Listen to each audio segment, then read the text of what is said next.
Pandey classes को join करने के लिए हमारे YouTube channel Pandey classes by Parikshit Pandey को सब्सक्राइब करें। Good morning all of you. मैं परीक्षित पांडे एक बार फिर से आप सभी का अपने YouTube channel Pandey classes by Parikshit Pandey में तहे दिल से हार्दिक अभिनंदन में स्वागत करता हूं। बच्चों, कक्षा 10 की गणित में प्रश्नावली 3.6 आपकी चल रही थी, जिसमें मैंने आपको प्रश्न संख्या 4 का पहला और दूसरा बताया था। आज मैं आप लोगों के लिए प्रश्न संख्या 4 का तीसरा क्वेश्चन लेकर के उपस्थित हूँ। लेकिन आप लोग मन लगा करके पढ़ा करें, और ये सवाल बहुत इम्पॉर्टेंट सवाल हैं और आपसे परीक्षा में इसे पूछने की बहुत बड़ी शंका नहीं आशंका है, क्योंकि आने वाली सवालें हैं और ये अच्छी सवालें हैं। इनसे 6 नंबर की सवालें ऐसे पूछेगा। ठीक है, कह क्या रखा है कि रूही, क्वेश्चन ध्यान दें, रूही 30 किलोमीटर दूरी पर स्थित अपने घर जाने के लिए कुछ दूरी रेलगाड़ी द्वारा तथा कुछ दूरी बस द्वारा तय करती है। यदि वह 60 किलोमीटर रेलगाड़ी द्वारा तथा शेष बस द्वारा यात्रा करती है तो उसे 4 घंटे का समय लगता है। यदि वह 100 किलोमीटर रेलगाड़ी से तथा शेष बस से यात्रा करे तो उसे 10 मिनट अधिक समय लगते हैं। रेलगाड़ी एवं बस की क्रमशः चाल ज्ञात कीजिए। तो बच्चों, आपने क्वेश्चन देख लिया, इसे हम हटाते हैं स्क्रीन से। ठीक है, हम इसे आगे की ओर सॉल्व करते हैं। ठीक है बच्चों, तो चलते हैं इसके हल की तरफ। बच्चों, सबसे पहले आप मानेंगे कि माना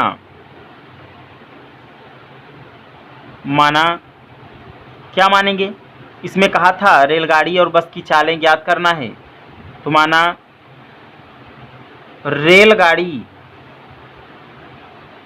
रेलगाड़ी की चाल x किलोमीटर प्रति घंटा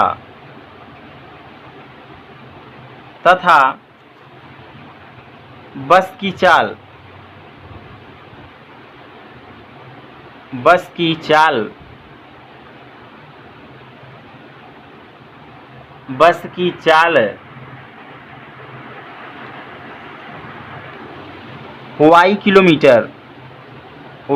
किलोमीटर प्रति घंटा है।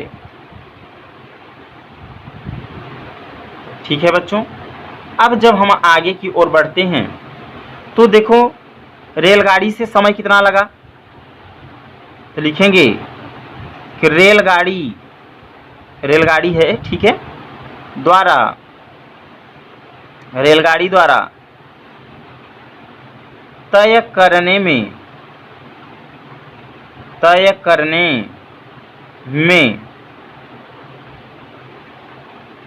लगा समय। तो समय का सूत्र होता है साथियों, समय बराबर दूरी बटे चाल होता है। अब यहाँ से आप ज्ञात कर सकते हैं कि कहा था कि यदि अगर वह 60 किलोमीटर प्रति घंटा, तो 60 किसके द्वारा? रेलगाड़ी द्वारा। तो 60 उसकी कुल दूरी थी और चाल थी x किलोमीटर। देखो x किलोमीटर प्रति घंटा। ठीक है, अब इसी प्रकार यहाँ लिखेंगे, इसी प्रकार किसके द्वारा? बस द्वारा। इसी प्रकार बस द्वारा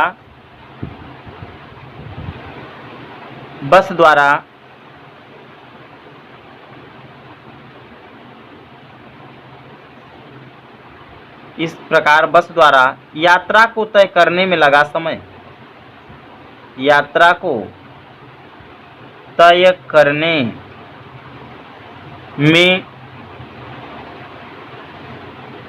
करने में आगे बढ़ते हैं, ठीक है। तय करने में लगा समय, तय करने में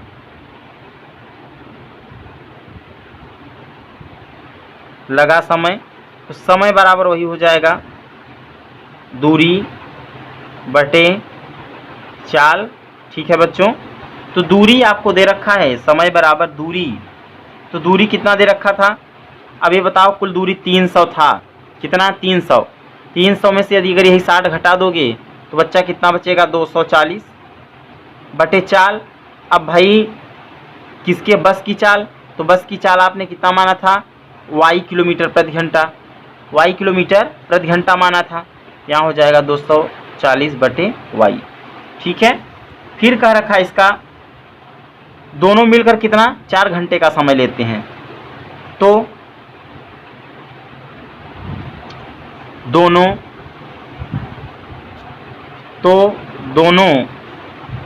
4 घंटे का समय, 4 घंटे का समय लेती हैं, कितना 4 घंटे का समय लेती हैं, मतलब दोनों मिल करके। तो देखो ध्यान रखना, रेल द्वारा तय करने में लगा समय था कितना 60 बटे x, रेल द्वारा तय करने में कितना समय था साथियों 60 बटे x, प्लस अब बस के द्वारा 240 बटे y था, 240 बटे y, तो कुल कितना घंटा 4 घंटे का समय लगा था, ठीक है बच्चों। अब इसे मान लीजिए आप समीकरण कौन सा, फर्स्ट। अब द्वितीय शर्त की चलते हैं, दूसरी शर्त इसकी क्या कह रखी थी उसकी तरफ। अब चलते हैं द्वितीय शर्त की तरफ। तो द्वितीय शर्त क्या हो जाएगी, अब आगे कहा था रेल द्वारा 100 किलोमीटर दूरी तय करने में लगा समय, तो दूसरे शर्त में रेलगाड़ी द्वारा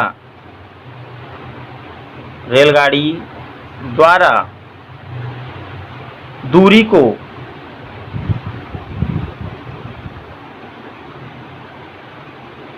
तय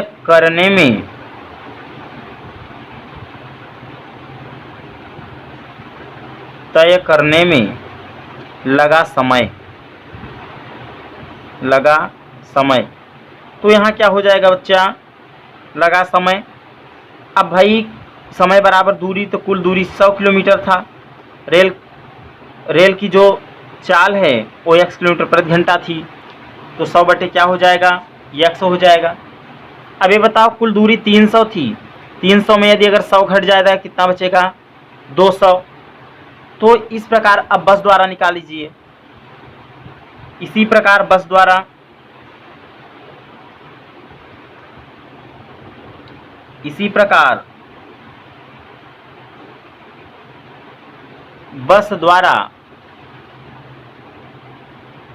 ठीक है बच्चों, इसी प्रकार बस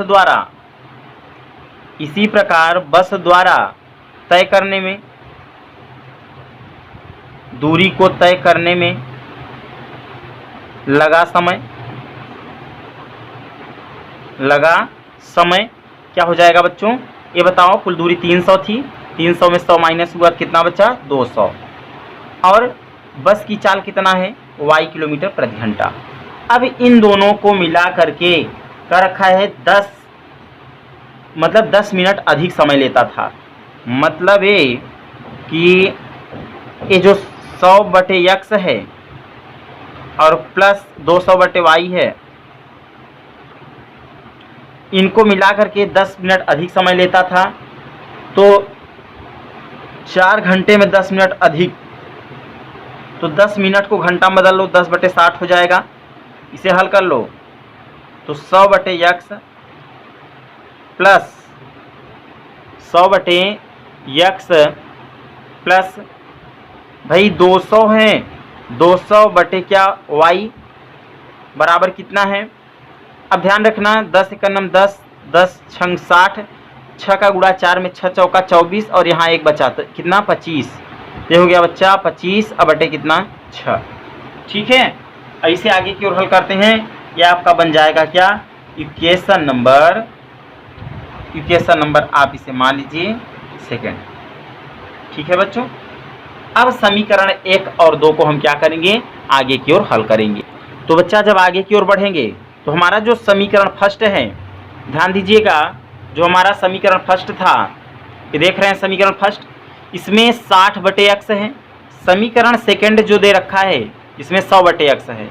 तो 100 का गुणा समीकरण 1 में कर दो और 60 का गुणा समीकरण 2 में कर दो। ठीक है, तो आगे बढ़ेंगे साथियों, क्या होगा ध्यान रखना, 100 का गुणा, देखो यहाँ लिखेंगे समीकरण फर्स्ट में 100 का गुणा माइनस समीकरण सेकंड में 60 का गुणा करके समीकरण 1 से समीकरण 2 को क्या करने पर, घटाने पर। तो बच्चा घटाएंगे, तो जब घटाएंगे तो समीकरण फर्स्ट में 100 का गुणा करेंगे तो वहाँ हो जाएगा 600/x, 100 छक्का 600, 600/x प्लस 240 में 100 का गुणा करेंगे तो हो जाएगा 24,000/y। 4 में भी करेंगे किसका गुणा 100 का, तो हो जाएगा 400। ठीक है, अब समीकरण सेकंड में करेंगे तो सेकंड में 60 का गुणा करेंगे तो हो जाएगा 100 छक्का 600/x प्लस 200 में भी 6 का गुणा, ये हो जाएगा 12,000, 60 का गुणा किए हैं बटे y बराबर कितना, अब भाई 25/6 है, तो 25/6 में भी आपको 60 का गुणा करना है। तो देखो यदि अगर आप 25/6 में 100 का गुणा करोगे, सॉरी इसमें 60 का गुणा होगा, 60 का गुणा करोगे तो कट गया 10 आया, 25 दहम्मा 250 होगा। ठीक है, अब क्या करें घटाने पर, तो एक प्लस है तो माइनस, प्लस है तो माइनस, प्लस है तो माइनस, ये दोनों कट गए। ठीक है, अब क्या करेंगे, देखो हर समान है, तो 24,000 में 12,000 घटाओगे तो आपका आएगा 12,000, तो 12,000 बटे कितना y, ठीक, बराबर कितना 400 में 250 घटाओगे अगर तो आपको कितना मिलेगा 150 मिलेगा ना बच्चों, बटे में इसके 1 मान लीजिए। ठीक है, फिर आगे की ओर बढ़ते हैं इसको लेकर के हम। फिर जब आगे बढ़ेंगे तो आगे की ओर हमें पाते हैं इस y का गुणा इसमें होगा, ये हो जाएगा 150y बराबर 12,000 का गुणा 1 में होगा, ये हो जाएगा आपका 12,000। y चाहिए तो y के बगल उपस्थित गुणांक अगली संख्या के हमेशा किस में जाता है बच्चों, बटे में जाता है। एक 0 से एक 0 कट गया, 15 से इसको काट दें तो हो जाएगा 15 8 120 8, 0 है तो 0, तो y का मान कितना आ गया 80।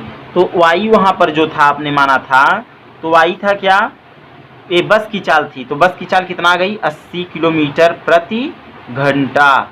अब इस y का मान रखेंगे आप, ठीक है ना बच्चों, y का मान, तो y का मान समीकरण किस में रखेंगे, y का मान समीकरण सेकंड में रखो या फर्स्ट में रखो, कहीं भी रख दो, ठीक। y का मान समीकरण सेकंड में रखने पर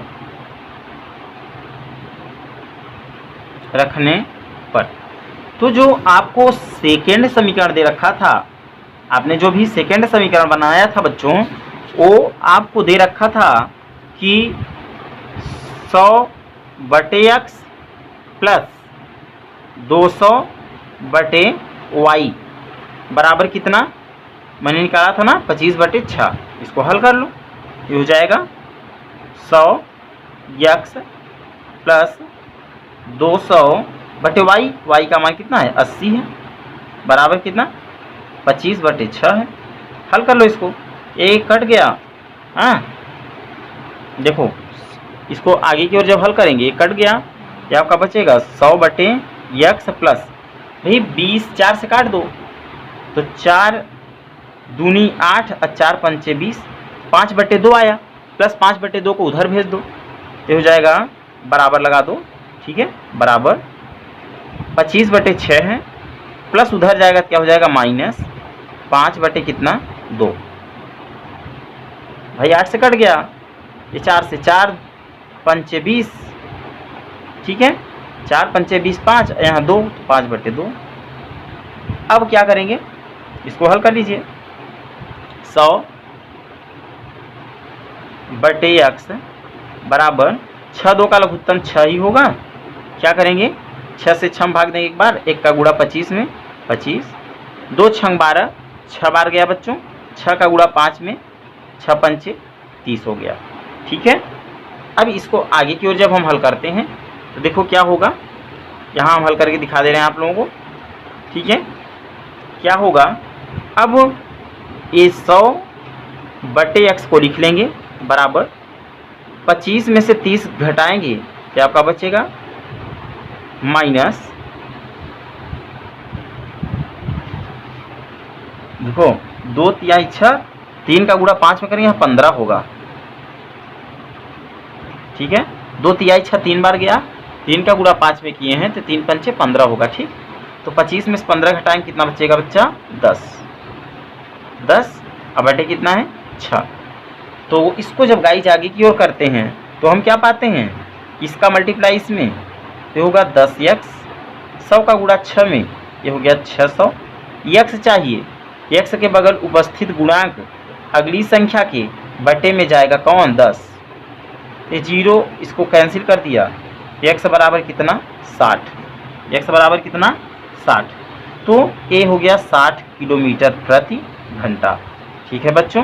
तो एक आपका आ गया आंसर कितना, एक आ गया था आपका 80 किलोमीटर प्रति घंटा, एक आ गया कितना 60 किलोमीटर प्रति घंटा। तो जो यक्स था, यक्स क्या था, यक्स रेलगाड़ी की चाल थी, तो रेलगाड़ी की चाल 60 किलोमीटर प्रति घंटा है, बस की चाल जो है 80 किलोमीटर प्रति घंटा है, ठीक है बच्चों। आज की क्लास में बस इतना ही, वीडियो को एट लास्ट तक देखा करें, कोई बात समझ में ना आए वीडियो आपके पास मौजूद है, बार बार आप लोग देखा करें, समझ में ना आए तो बार बार 2 बार 3 बार देखो, समझ में आ जाएगा। ये सवालें परीक्षा की दृष्टि से बहुत ही महत्वपूर्ण हैं और आज आपकी प्रश्नावली 3.6 यहीं पर समाप्त होती है। ऐच्छिक प्रश्नावली स्वतः आपको करना है, यदि अगर कोई प्रॉब्लम होगी तो आप मेरे दिए गए नंबर पर संपर्क करेंगे, ठीक है। नेक्स्ट क्लास में अगली प्रश्नावली 4, उसमें सबसे पहले जो प्रश्नावली 4 अब लेकर के मिलेंगे, 4 आपका जो है उसका नाम है द्विघात समीकरण। तो द्विघात समीकरण जो आपको दिया है, तो सबसे पहले द्विघात समीकरण हम लेकर के उपस्थित होंगे, उसका परिचय देंगे, तब आप लोगों को आगे की ओर ले चलेंगे। लेकिन आप लोग वीडियो एट लास्ट तक देखा करें, कोई बात समझ में ना आए कमेंट्स किया करें, पूछा करें, लेकिन पढ़ें, मन लगा करके आप लोग पढ़ें और लक्ष्य की ओर अग्रसित रहें। आज की क्लास में बस इतना ही, धन्यवाद। पांडे क्लासेज को ज्वाइन करने के लिए हमारे YouTube channel Pandey classes by Parikshit Pandey को सब्सक्राइब करें।